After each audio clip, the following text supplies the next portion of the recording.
Bienvenidos a todos, soy el doctor Ángel Velázquez y esto es Sports, Medicine and Baseball. Hoy estaremos hablando de Carlos Beltrán. ¿Y por qué? Porque hoy se marca el aniversario de una de las firmas más importantes en la historia de los Mets de Nueva York.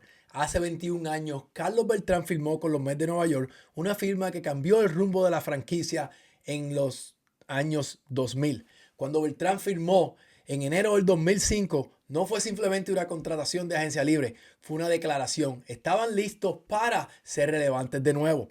Carlos Beltrán llegó a Nueva York como uno de los jugadores más completos del juego. Un jardinero de guante de oro, un poder increíble a ambas manos y sobre todo una velocidad y experiencia en la postemporada. Y sus próximos años fueron unos años de altas y bajas, pero mayormente altas.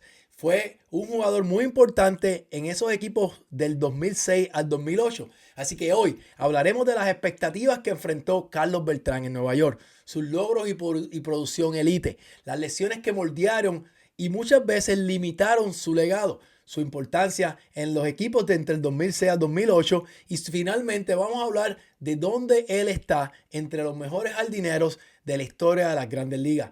Y más importante, por qué él debe estar en el Salón de la Fama. Así que quédense con nosotros y vamos a regresar en unos minutos para seguir hablando de Carlos Beltrán, uno de mis jugadores favoritos.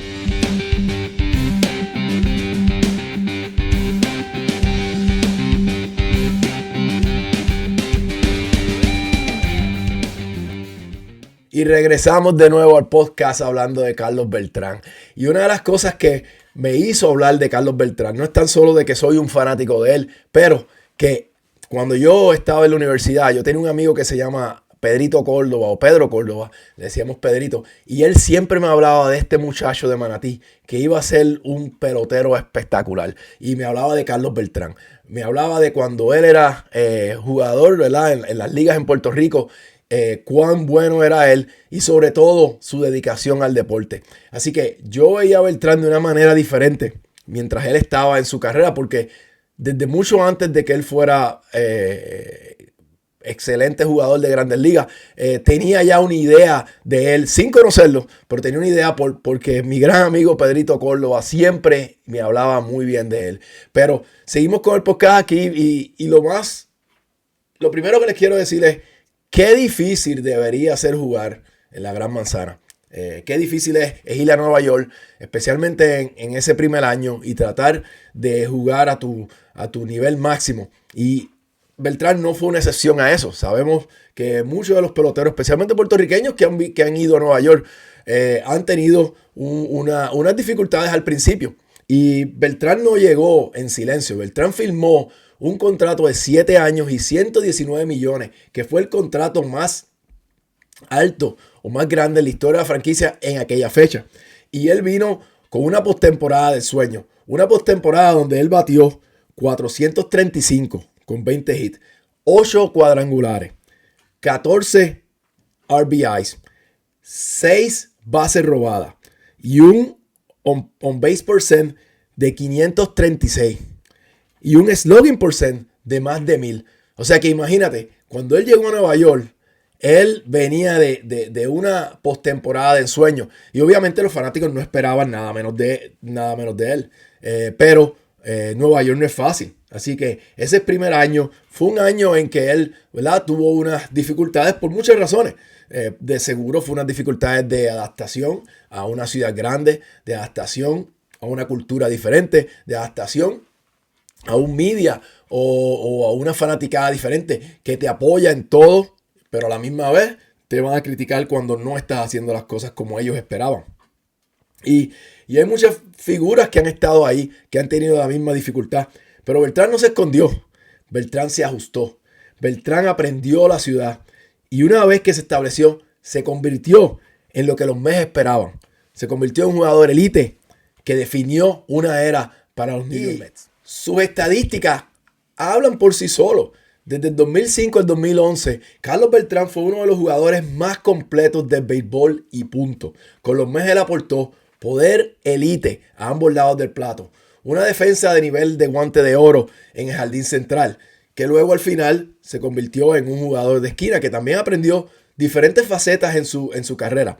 Una velocidad e inteligencia en las bases y un liderazgo dentro del clubhouse. Su temporada del 2006 fue una de las mejores en la historia de los Mets. 41 jonrones, 116 carreras impulsadas.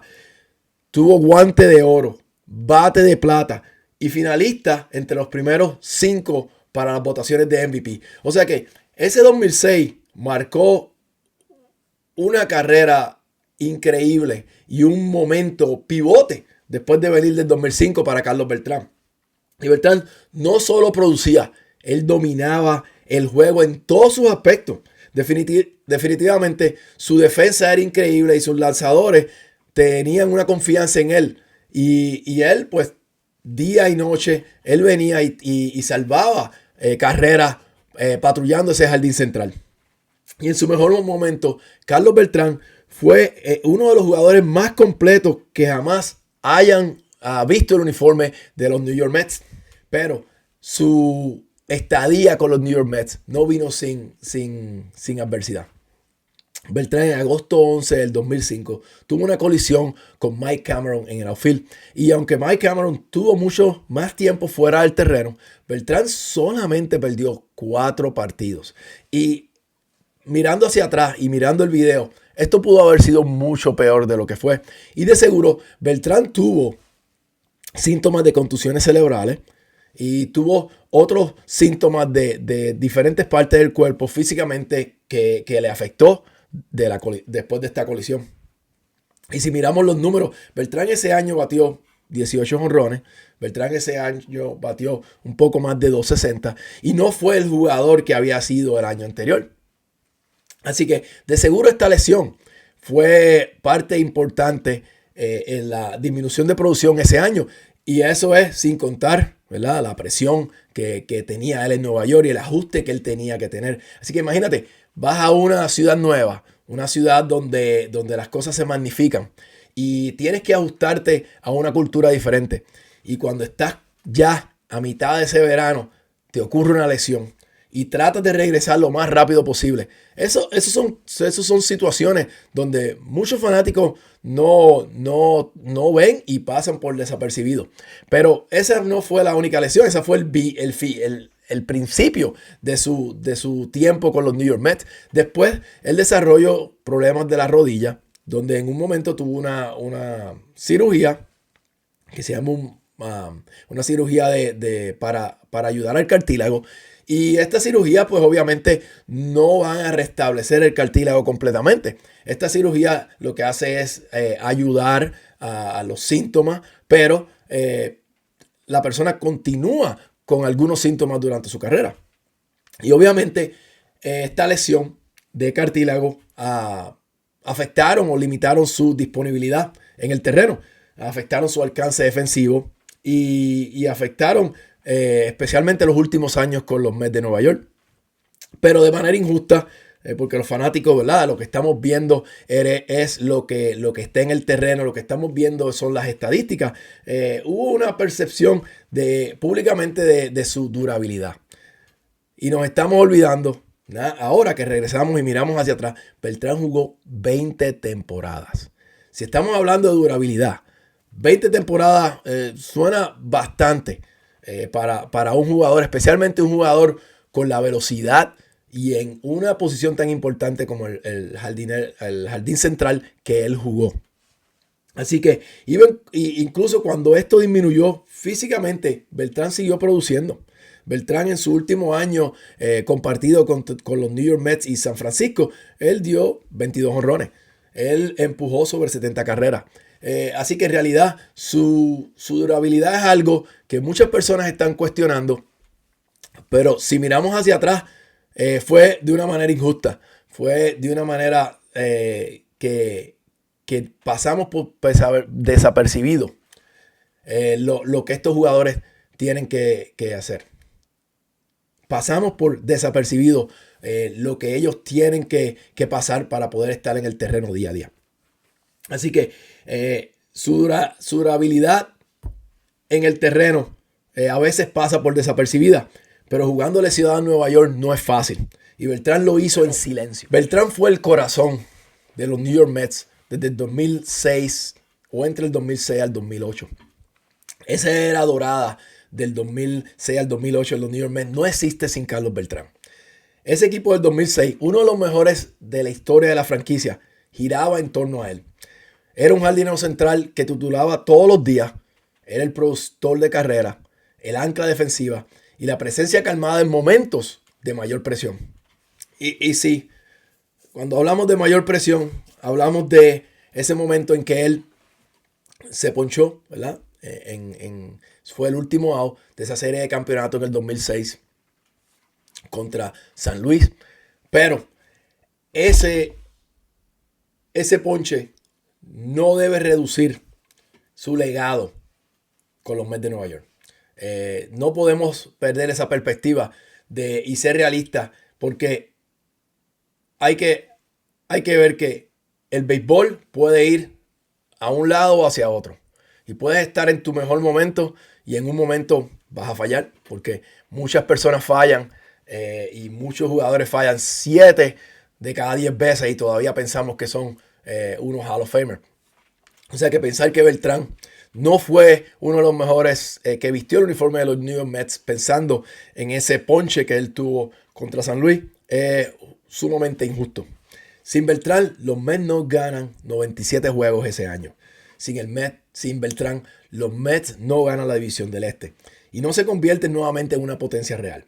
Porque desde 2006 al 2008, Beltrán fue el jugador más consistente y valioso de ese equipo. Y ahora la pregunta es, ¿Beltrán entra o no entra al Salón de la Fama? ¿Dónde él se encuentra en comparación con los mejores jardineros centrales de la historia del béisbol? Bueno, él cumple todos los requisitos para estar ahí. Él tiene más de 2.700 hits. Él tiene más de 400 cuadrangulares. Más de 300 bases robadas. Y unos números élites de la postemporada que te los voy a decir. Jugó 65 juegos. Batió 66 hits. 16 cuadrangulares. Tuvo 42 carreras remolcadas. Tuvo 45 carreras anotadas. Con 11 bases robadas. En su carrera, 2 bates de plata. 3 guantes de oro. En el 2006, 2007 y 2008. Y un bateador ambidiestro con un poder increíble y una defensa de excelencia. O sea que muchos o muy pocos jardineros centrales cuentan con la combinación de poder, velocidad, defensa, el IQ del juego y sobre todo su longevidad. Y cualquiera me va a decir, longevidad. Bueno, jugó 20 temporadas en las Grandes Ligas. Eso solo lo dice. Así que cuando lo comparas con los miembros del Salón de la Fama de su posición, está claramente que él pertenece en la conversación. No como un caso límite, sino como uno de los jugadores más completos que haya patrullado el jardín central en la historia del béisbol. Así que el Salón de la Fama no se trata solamente de números, aunque sus números los pone ahí. Pero se trata de un impacto, una excelencia y un legado. Y no hay duda que Carlos Beltrán tuvo esto no tan solo para los Mets de Nueva York, pero para las Grandes Ligas. 21 años después, la firma de Carlos Beltrán sigue siendo una de las más importantes de la franquicia de los New York Mets. Durante su tiempo, del 2005 al 2011, él puso unos números increíbles. Y sus 20 años de carrera nos dice y nos enseña qué debería tener un jugador que va a ser exaltado en el Salón de la Fama. Porque yo no espero nada menos que este año estar celebrando que Carlos Beltrán será exaltado al Salón de la Fama. Y no hay duda de que él no tan solo fue uno de los mejores Mets que vistió el uniforme, pero uno de los mejores jugadores que patrulló el jardín central en la historia del béisbol. Así que si te gustó este podcast, si te gustó este episodio, por favor suscríbete, por favor dale like y espero verte en el próximo episodio.